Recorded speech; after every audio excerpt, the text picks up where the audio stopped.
la parole de Dieu. Vous savez, ce matin, j'ai lu ce passage-là que notre frère a lu ici. Je l'ai lu, j'étais dans mon sous-sol, puis j'avais quelque chose dans le chapitre 4 à lire. Bon, ben, mes yeux sont portés sur ça, puis je l'ai tout lu.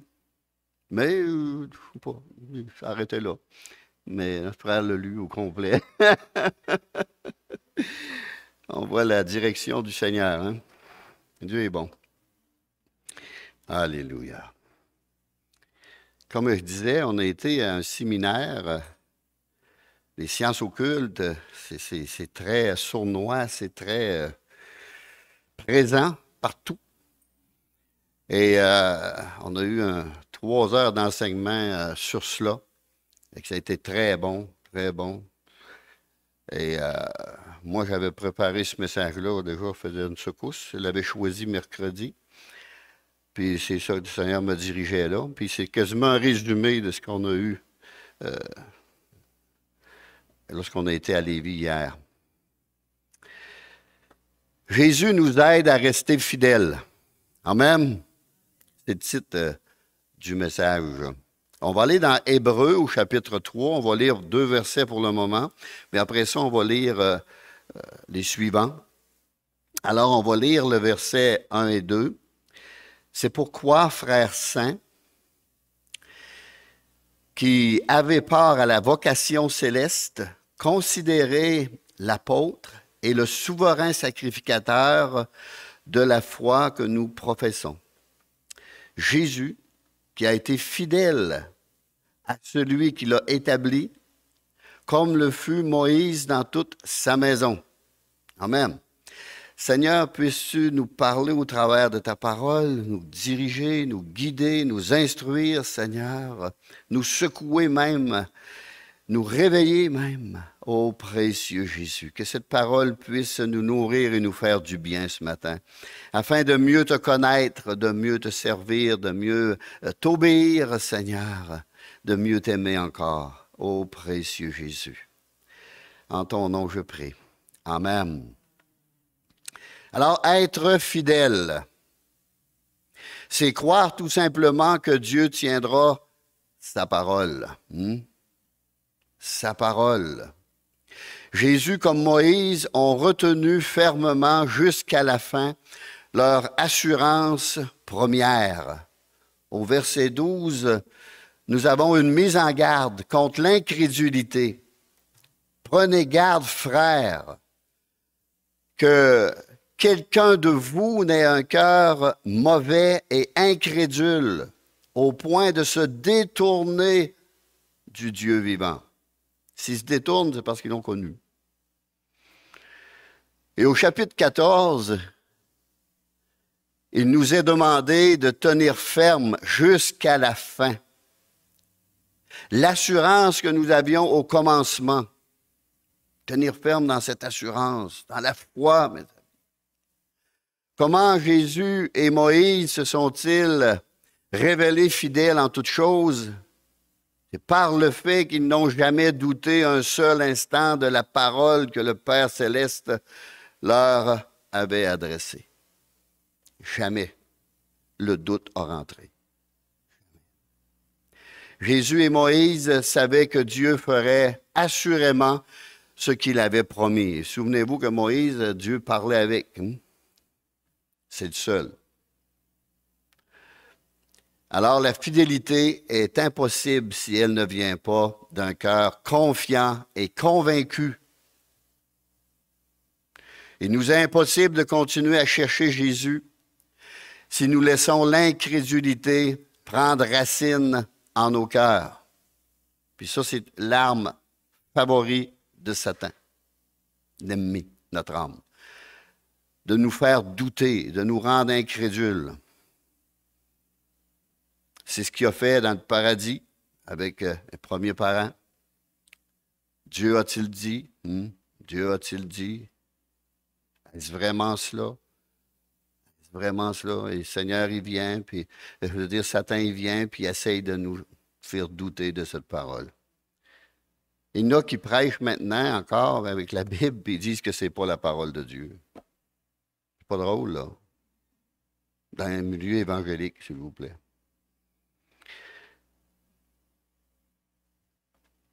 Dieu a en horreur l'incrédulité. Elle est un obstacle à l'œuvre de Dieu en nous. Notre Père doit être Seigneur. Que toute sa parole pénètre en moi. Donne-moi de croire. Donne-moi de croire que je peux mettre cette parole en pratique dans ma propre vie pour qu'elle devienne pour moi une parole de vie, la parole vivante. C'est ce que Jésus est venu apporter. Il a pris la parole écrite et il l'a rendue vivante. Alors, il est la parole vivante. Il y a des Bibles qui sont écrites parole vivante. Le Nouveau Testament. Parole vivante, parce qu'elle est remplie de vie. Et lorsqu'on la met en pratique dans notre vie, ce qu'on prie dans ce sens-là, la vie vient. La nouvelle vie vient. La vie de l'Esprit vient en nous. Et c'est merveilleux et glorieux. Il n'y a rien qui nous... Il faut toujours revenir à notre salut lorsque le doute vient, se rappeler l'expérience qu'on a faite. C'est pour ça que ceux qui ne l'ont pas fait, c'est pas fameux. Là. On se rappelle l'expérience et là, on chasse le doute. Non, arrière de moi, Satan, je sais ce que j'ai vécu. Je sais que je sais, disait l'apôtre Paul. Je sais en qui j'ai cru aussi. La parole de Dieu doit être associée à la foi, à notre foi. Dans Hébreux 4.2, mais la parole, cette bonne nouvelle qui leur fut annoncée ne leur servit de rien, parce qu'elle ne trouva pas la foi chez ceux qui l'entendirent. Si on n'ajoute pas foi à la parole, cela nous sert de rien. Absolument rien. C'est un verset qui parle beaucoup. Et si on a bien compris ce verset, si la parole qui nous est annoncée lors des prédications et celle que nous lisons ne trouve pas foi en nous, cela nous sert de rien, mes amis. Allons lire retournons dans Hébreux, verset 3. Ici, ça parle de Jésus. L'apôtre, c'est Jésus. Souverain sacrificateur, c'est Jésus. Et car il a été jugé, encore Jésus, digne d'une gloire d'autant supérieure à celle de Moïse, que celui qui a construit une maison a plus d'honneur que la maison elle-même, ou la maison même. Chaque maison est construite par quelqu'un, mais celui qui a construit toute chose, c'est Dieu. Amen. Pour Moïse, il a été fidèle dans toute la maison de Dieu, comme serviteur, pour rendre témoignage de ce qui devait être annoncé. Mais Christ l'est comme fils sur sa maison. Et sa maison, c'est nous. Pourvu que nous retenions jusqu'à la fin la ferme confiance et l'assurance dont nous nous glorifions. La confiance, mes amis, c'est la foi. Au verset 3, comme constructeur, Jésus surpasse Moïse en gloire, et de loin. Celui qui a construit une maison a plus d'honneur que la maison elle-même. Et au verset 4, Dieu a construit toutes choses. Et nous savons que Jésus et Dieu ne font qu'un. Jean 10, verset 30. Moi et mon Père, nous sommes un. Moi et mon Père, nous sommes un. Celui qui m'a vu a vu Dieu. Dieu fait homme. La puissance de Dieu agissant en Jésus-Christ. Jésus a été fidèle Moïse a été fidèle. Moïse a été fidèle comme serviteur pour rendre témoignage de ce qui devait être annoncé, c'est-à-dire la bonne nouvelle du salut en Jésus-Christ. On va aller dans Actes 3.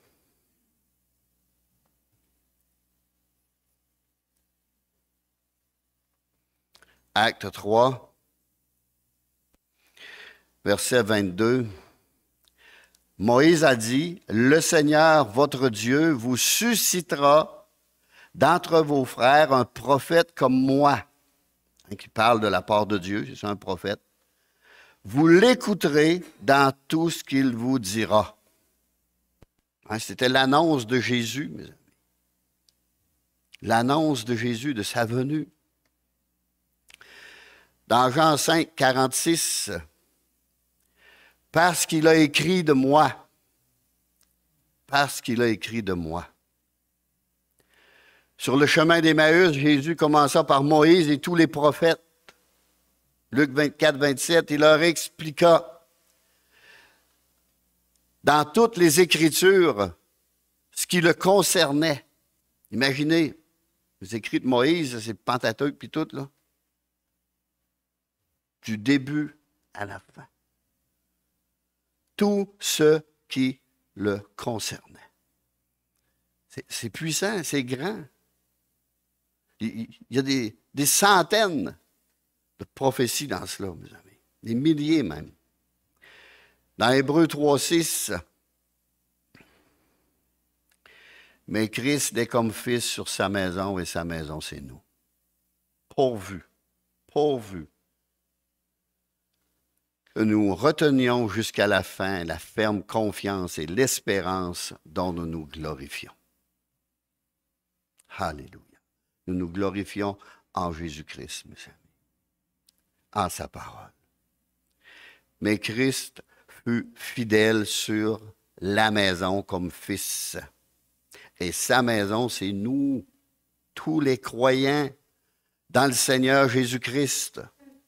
Nous sommes sa maison, son habitation. Dieu dit, j'habite pas dans la construction de l'homme. J'habite dans ce que j'ai fait, dans l'homme. En esprit, en vérité. Alors, si nous retenons fermement jusqu'à la fin la ferme confiance et l'espérance dont nous nous glorifions, lorsque les épreuves se multiplient, ou se multiplieront, et que le combat fait rage, souvent le découragement et la fatigue nous envahissent. On est envahi par cela. C'est pour ça que la Bible dit pour ceux qui sont malades, priez pour eux. Priez pour eux. Ceux qui passent par des moments difficiles, priez pour eux. Soutenez-les. Et c'est ce qu'on fait le mardi ici, à la réunion de prière. Alors, à la longue, bien des chrétiens permettent à la crainte et au doute de s'installer et perdent progressivement cette foi confiante et pure qu'ils ont en Jésus-Christ ou en Dieu. Savez-vous que l'Épître aux Hébreux contient plusieurs mises en garde? Hébreux, il n'y en a pas beaucoup qui lisent cette épître-là. Mais c'est une épître très puissante. Elle nous révèle qui est Jésus-Christ, mes amis. Mais il y a beaucoup de mises en garde. Au chapitre 2, mise en garde contre l'éloignement. Premièrement, ça nous avertit de ne pas s'éloigner. Une mise en garde. Au chapitre 3 et 4, mise en garde contre l'incrédulité. Chapitre 5, mise en garde contre l'immaturité spirituelle. Une mise en garde contre l'immaturité. On doit être mature, mes amis, dans le Seigneur. Saint-Esprit, là.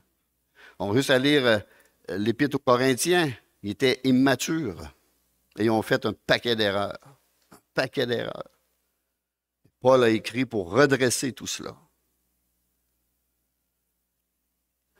Au chapitre 6 des Hébreux, mise en garde contre l'apostasie, se détourner, s'éloigner, déserter, battre en retraite.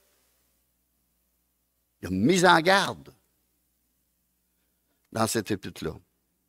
Chapitre 7. Jésus, notre intercesseur. Chapitre 8. Jésus, notre souverain sacrificateur d'une nouvelle alliance. Alors, l'Ancien Testament, l'Ancienne Alliance est passée. Maintenant, on est sur une nouvelle alliance de grâce. On est sauvé par grâce dans cette nouvelle alliance-là. Au chapitre 9, le sang de Christ. À quoi sert ou a servi le sang de Christ? Chapitre 10, un appel à la persévérance. Un appel à la persévérance. Persévérer. Au chapitre 11, le chapitre de la foi. Le chapitre de la foi, les grands hommes de Dieu. Mais il y en a qui ont été tués,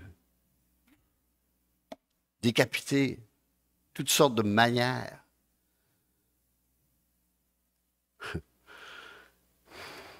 Chapitre 12.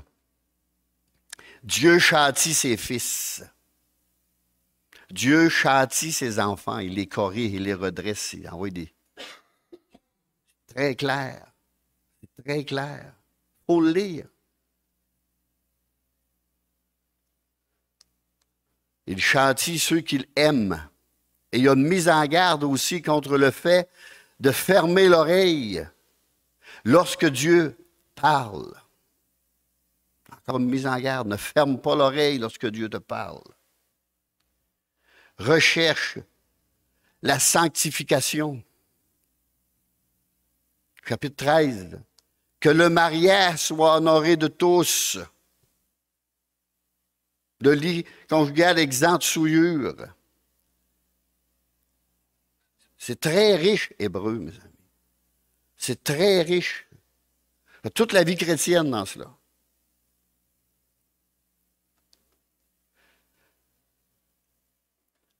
Ne pas aussi, dans le chapitre 13, se livrer à l'amour de l'argent. Et obéissez à vos conducteurs, dans le chapitre 13. Mais je crois que c'est l'évangile le moins lu. L'épître la moins lu, Hébreu. Et moins compris par les gens. Pourtant, c'est très simple. C'est très simple. Puis même, on a un avertissement dans le chapitre 3. Aujourd'hui, si vous entendez sa voix, n'endurcissez pas vos cœurs. N'endurcissez pas vos cœurs. Ne résistez pas à la parole de Dieu. Ce que la Bible nous enseigne. Cet épître vous fournira vous affermira dans votre foi et guidera votre marche spirituelle. Juste dans l'épître aux Hébreux. L'épître aux Hébreux, mes amis. Parlons un peu de l'accusateur maintenant. Parlons un peu de l'accusateur de nos âmes, de votre âme. Ne prêtez jamais l'oreille aux mensonges du diable. C'est un menteur. Depuis le début, c'est un menteur. Il ne se tient pas dans la vérité, puis il n'est pas capable d'en dire de vérité. C'est un menteur. On a des films à TV qui passent menteur, menteur. On a une génération, excusez-moi, mais de menteurs, de plus en plus. Moi, j'ai une certaine âge, puis j'en ai vu à plein, mais cette génération-là, elle dépasse toutes les autres dans le mensonge. Ils se font une gloire de mentir. Ils se font une joie de mentir. Ils se font un honneur de mentir. C'est du diable. C'est carrément le diable. Chaque jour, nous devons nous rappeler que nous sommes la cible d'un ennemi, la cible de Satan. Et c'est un menteur. Gravez ça dans votre mémoire. Jésus l'a dit. c'est un menteur, c'est un assassin, c'est un meurtrier. Il n'est même pas capable de dire la vérité. Quand il l'a dit, c'est pour tromper. C'est une demi-vérité, bien entendu.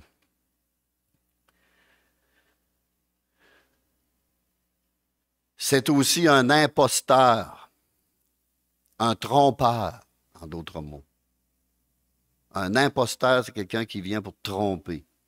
Un grand séducteur. Un grand séducteur. Puis laissez-moi vous dire qu'il y a de l'expérience pour séduire. De plus que la terre est terre. Le monde est monde qui est là. Puis qui était avant. Un trompeur, un séducteur et un meurtrier. Tout le temps dans le but de détruire, de tuer, d'égorger, d'envoyer en enfer.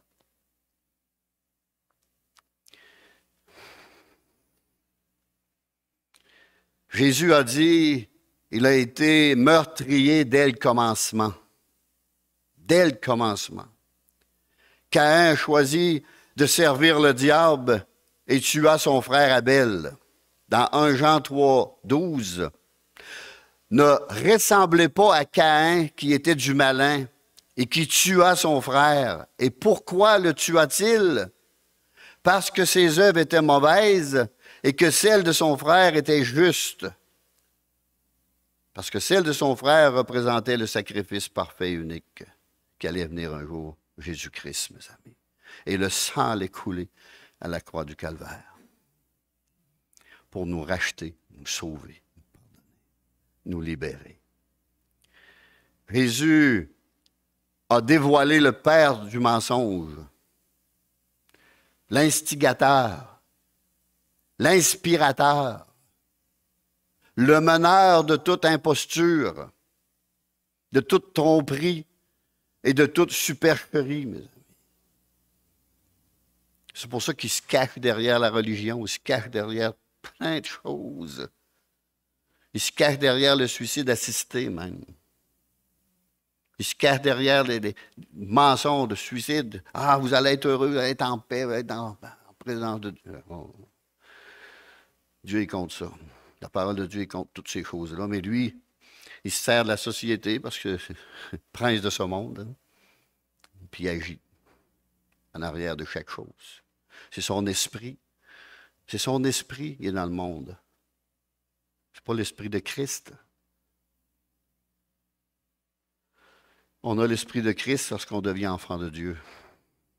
Et le Seigneur commence à nous ouvrir les yeux, puis on voit clair. Tout ce qu'on voit, nous, là, sur la fin, personne ne voit ça, à peu près. Ils peuvent s'en douter un peu, mais nous, on le sait. On le sait, parce que Dieu nous a éclairés. Et son esprit nous parle, sa parole nous parle. Dieu a clairement averti son Église, il dit bien qu'un grand E. Quand c'est temps de la fin, le diable allait consacrer la plupart de son temps à nous accuser devant Dieu. Apocalypse 12. Il fut précipité, le grand dragon, le serpent ancien, verset 9, appelé le diable, Satan, celui qui séduit toute la terre. Toute la terre va être séduite, mes amis. L'accusateur de nos frères, celui qui les accusait devant Dieu jour et nuit. C'est un accusateur, c'est un menteur. Imaginez, il va répandre des mensonges devant Dieu. Il n'a répandu devant Jésus quand il l'a tenté. Au verset 10, 9 et 10, 24 heures sur 24, nous sommes accusés. Et il vient, on pourrait dire, vomir une grande quantité de mensonges contre nous. Qu'est-ce qu'il a fait avec Job? Lucifer, Satan est aussi appelé l'ange de lumière. Déguisé en ange de lumière pour mieux séduire. Ceux qui sont pendus à ses lèvres de mensonges et de tromperies, mes amis. Parce qu'il y en a qui sont pendus à ses lèvres. Il y a des prédicateurs qui sont faux, puis il y a des personnes, il y a des milliers qui sont pendus à leurs lèvres. Dieu nous demande d'avoir du discernement. Du discernement. De ne pas ajouter foi à tout esprit, mais éprouver les esprits pour savoir s'ils sont de Dieu, 1 Jean 4, 1. S'ils sont de Dieu ou non. Il faut les éprouver, il faut les tester avec quoi? Avec la parole de Dieu. Puis les voir, les regarder agir. Garder agir, mes amis. Jean 10, 14. Je suis le bon berger, je connais mes brebis et elles me connaissent. Au verset 27, mes brebis entendent ma voix, je les connais et elles me suivent. Et au verset 28, je leur donne la vie éternelle et elle ne périra jamais et personne ne les ravira de ma main. Dieu a la puissance de nous garder. Il a la puissance et la force et la capacité de nous garder. Il garde notre dépôt jusqu'à la fin. Mais on peut se retirer. Nous, on dépose à une banque, mais si on veut, on retire notre argent. Si on se retire, même la Bible dit, on n'est pas de ceux qui se retirent. Nous ne sommes pas de ceux qui se retirent, mais on reste dans la foi. On persévère dans la foi. Personne ne les ravira de ma main. Et c'est une preuve que Jésus est avec nous et qu'il ne peut nous abandonner, car il nous a aussi appelés. Et celui qui nous a appelés veillera aussi sur nous jusqu'à la fin. Jusqu'à la fin. Mais il ne faut pas oublier, surtout pas oublier l'avertissement de Pierre. Un Pierre.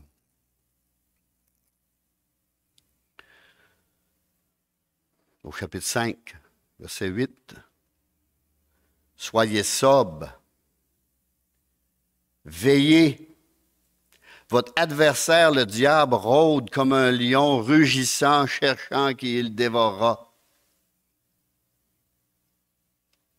Résistez-lui avec une foi ferme en la parole de Dieu, sachant que les mêmes souffrances sont imposées à vos frères dans le monde. Il y en a qui prêchent un évangile qu'on ne doit pas souffrir. C'est faux, cet évangile-là. Il y a de la souffrance, ça. Il va en avoir, puis il va y avoir des persécutions, puis toutes les choses. Au verset 10, le Dieu de toute grâce, qui vous a appelé en Jésus-Christ à sa gloire éternelle, est avec lui un jour, après que vous auriez souffert un peu de temps, parce que le temps de notre vie est court à comparer de l'éternité, mes amis. Un peu de temps vous perfectionnera lui-même, vous affermira, vous fortifiera et vous rendra inébranlable dans votre foi.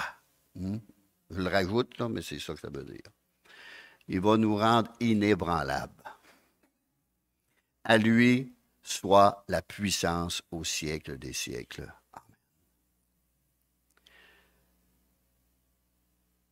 Le diable rôde comme un lion rugissant. Je ne sais pas si vous avez déjà écouté à la TV, des fois, ils montrent des reportages sur des lions qui chassent. Puis c'est... ils rôdent. Puis des fois, autour de des villages, certains villages, là, dans l'Afrique, on voit ça.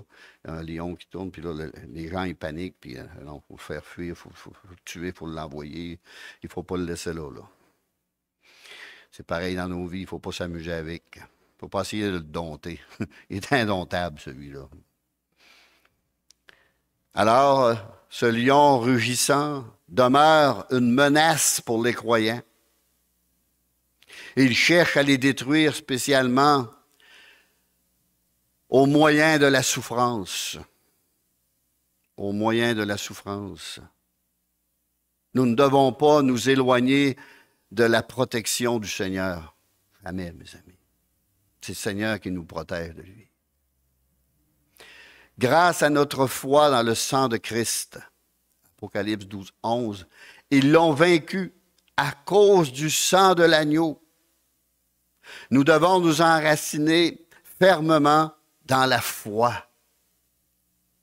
Résistez-lui avec une foi ferme en la parole de Dieu. En la parole de Dieu. Aujourd'hui, même le monde veut nous faire douter de cette parole. La Bible est la parole écrite de Dieu. Jacques 4, 7. Soumettez-vous donc à Dieu, résistez au diable et il fuira loin de vous. C'est une promesse. C'est une promesse et Dieu est fidèle dans ses promesses. C'est pas soumettez-vous au diable et résistez à Dieu, comme plusieurs font. Mais soumettez-vous à Dieu, résistez au diable et il fuira loin de vous. On lui résiste avec une foi ferme, une foi inébranlable. Une foi en la parole de Dieu, en les promesses de Dieu. Il faut se soumettre à Dieu, être prêt à l'écouter, à lui obéir. Le cœur repentant, avec humilité, faire plier notre volonté à sa volonté, nos désirs à ses désirs, nos plans à ses plans. Parce que Dieu résiste aux orgueilleux, mais il fait grâce aux humbles. Nous devons nous soumettre à Dieu, mais aussi résister au diable. Résister. Nous pouvons le faire en fermant nos oreilles et nos cœurs à ses suggestions, mes amis, et à ses tentations. Et cela en employant les Saintes Écritures, en employant les versets de la Bible, comme une épée de l'esprit pour le faire fuir.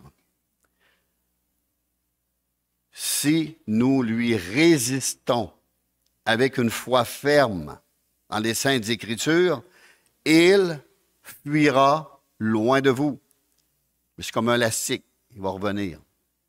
Sur le moment, il va s'éloigner.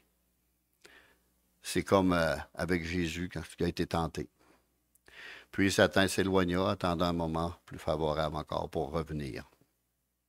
Pour revenir tenter. Mais on reste ferme. Et c'est pour ça qu'il faut toujours se rappeler le jour de notre salut. Le jour de notre nouvelle naissance. Le jour de notre vraie joie. La vraie paix. On a signé la paix avec Dieu par Jésus-Christ.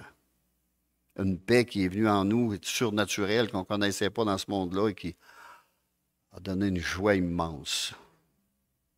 C'est le salut de notre âme. Mais il faut passer par la nouvelle naissance pour cela. À moins de naître de nouveau, on ne peut pas entrer dans le royaume de Dieu. On ne peut pas comprendre les choses spirituelles. Il faut naître de nouveau, naître spirituellement. L'Esprit de Dieu vient dans mon esprit, mon corps, mon âme, et je deviens enfant de Dieu. Et je le sais qu'il est là. Je le sais. Je le sais. Il se fait ressentir fortement. Il n'y a aucun doute qu'il est là. Mais c'est par après que Satan vient. Oui, mais. Arrière. C'est pour ça que si on n'a pas fait une expérience avec Dieu de salut, je me souviendrai toujours de ma belle-mère. J'étais son pasteur, puis elle venait à l'église. Ça faisait 1 an qu'elle venait à l'église, aux réunions de prière, elle n'en manquait pas une, réunion d'études, elle n'en manquait pas une, réunion du dimanche, puis des fois 2, puis au bout d'1 an, elle dit, je viens de comprendre. Elle venait de saisir le salut. Je n'avais pas encore compris ça. J'ai compris, puis là, elle était assez heureuse. J'ai compris. Ben, sautait de jouer dans la maison. Elle n'avait pas encore compris. Après tous ces messages. Elle est morte dans la foi.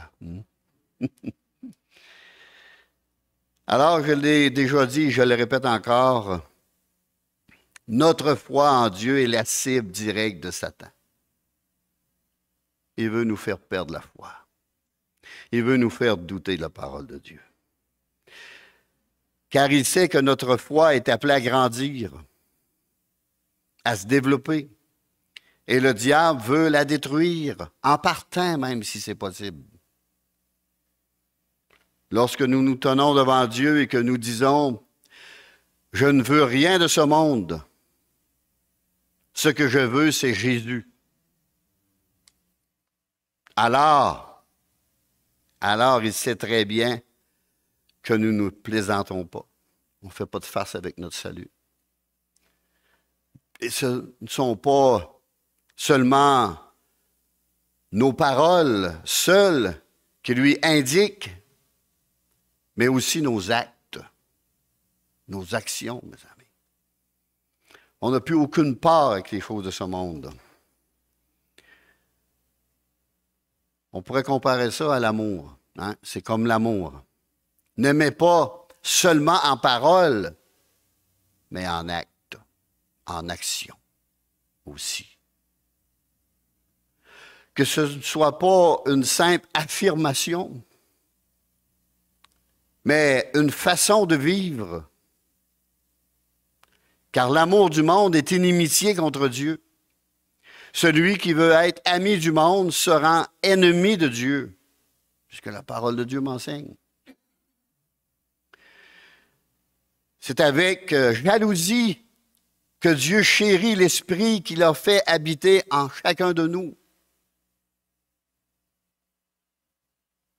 Jacques dit, soumettez-vous à Dieu, résistez au diable et il fuira loin de vous.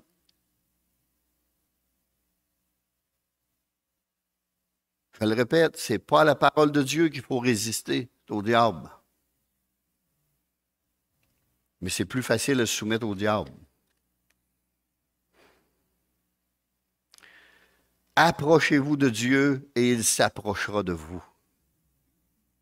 Approchez-vous de Dieu. Continuellement, il faut lire chaque jour la parole de Dieu. Il faut la lire, il faut l'ouvrir. Il y a un effort à faire, faisons l'effort. Mais Dieu va nous parler, Dieu va nous garder, Dieu va nous protéger. Vous allez vivre des choses en journée, peut-être vous allez rencontrer un faux prophète, puis il va vous avoir ébranlé dans votre foi.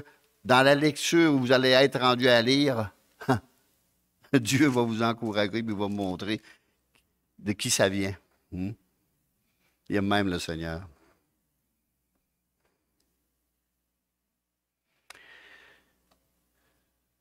Jacques 4.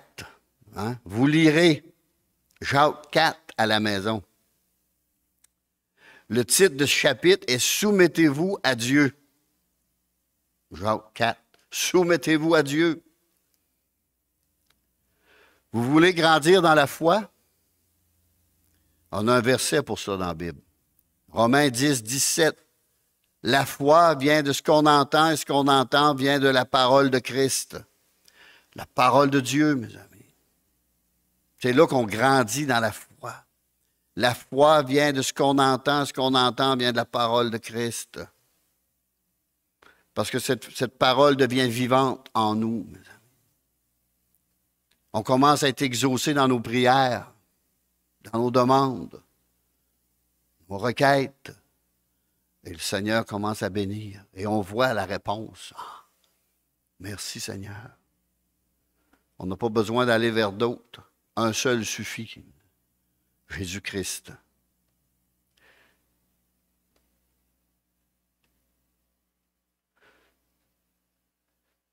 Parlons un peu des mensonges de Satan. Il essaiera de vous décourager en vous murmurant à l'oreille.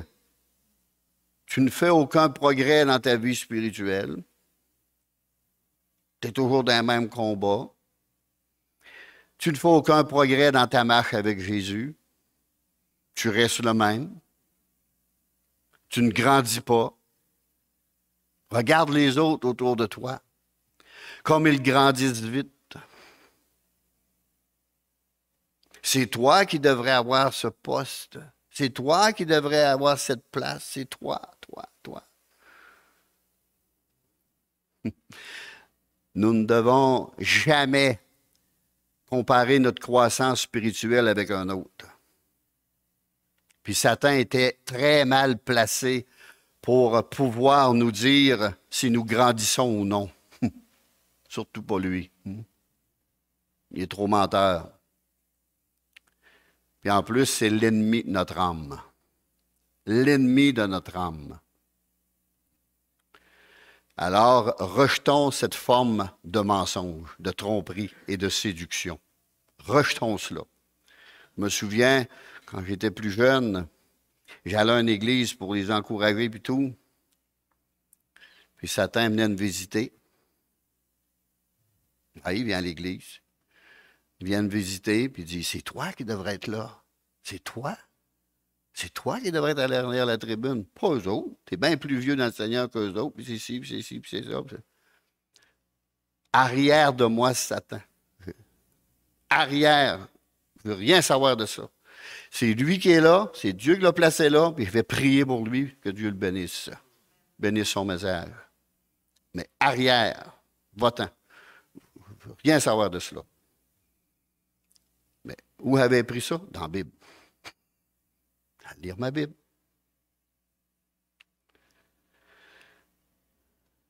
Parce que Satan a gagné dans la Bible. On a plein d'exemples. Il en a gagné à lui en les rendant jaloux. En les rendant jaloux, mes amis. Pensez à Saül puis David. Pensez à Joseph, ses frères. Un autre mensonge de Satan. Tu es bien trop faible pour livrer un combat spirituel. Non, tu es bien trop faible. Car ce combat est au-dessus de tes forces. Tu n'as pas la force de combattre. Baisse les bras, abandonne. Tu es trop épuisé, tu es trop fatigué. Peut-être cette voix a-t-elle résonné dernièrement dans vos oreilles. Chose certaine, ce n'est pas le langage du vainqueur. C'est vrai que nous sommes parfois épuisés physiquement, mais le diable se sert de ces mots pour nous entraîner dans une véritable fatigue spirituelle. Et vous volez ainsi la victoire et la joie qui sont la nôtre, ou les nôtres. La victoire et la joie nous appartiennent, mes amis, dans le Saint-Esprit, dans le Seigneur et dans sa parole. Un autre mensonge de Satan, Dieu t'a abandonné. Matthieu 28, 20b. Je suis avec vous tous les jours jusqu'à la fin du monde. Alors, ce n'est pas une parole d'abandon, ça, là. Je suis avec vous jusqu'à la fin du monde. On peut répéter ça à Satan, mais va te promener. Arrière de moi. Il faut distinguer, mes amis, la voix de l'ennemi, la voix de notre conscience et celle de Dieu. Il y en a trois qui nous parlent. Vous les connaissez? Dieu, le diable et nous-mêmes. On se retrouve souvent à se parler. Puis on raisonne, on réfléchit. Alors, il faut suivre la voie de Dieu. La conscience, il y en a quelques-uns qui est morte. Ça fait que faut pas compter là-dessus. Là. Mais quand on est chrétien et réveillé, renouveler notre conscience, notre intelligence. Alors, on peut compter là-dessus. C'est la voie du bien et la voie du mal. Dans Hébreux 13, 5b, car Dieu lui-même a dit, je ne te délaisserai point, je ne t'abandonnerai point. Il est présent afin d'agir dans toutes les situations de notre vie et afin de nous bénir, de nous diriger, de nous aider, de nous protéger. Il est mon guide.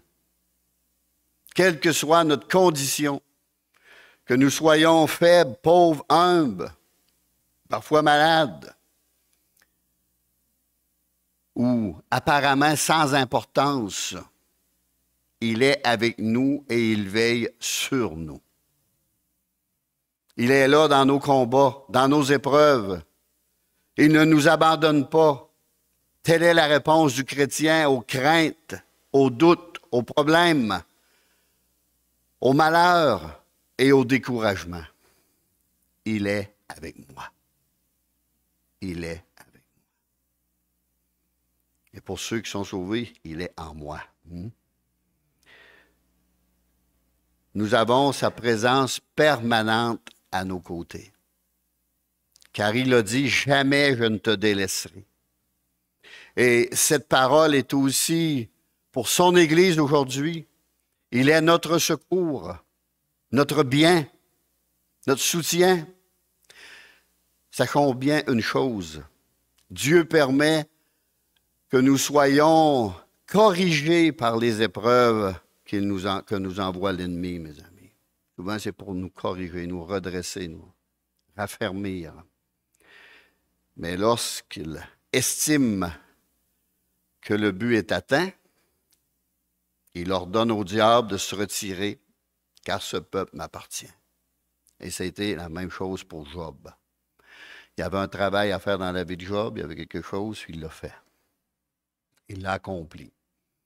On va terminer dans Jude. On nomme le chapitre par politesse, parce qu'il n'y en a juste un. Jude 1, verset 20, 21. Pour vous, bien-aimés, vous édifiant vous-même sur votre très sainte foi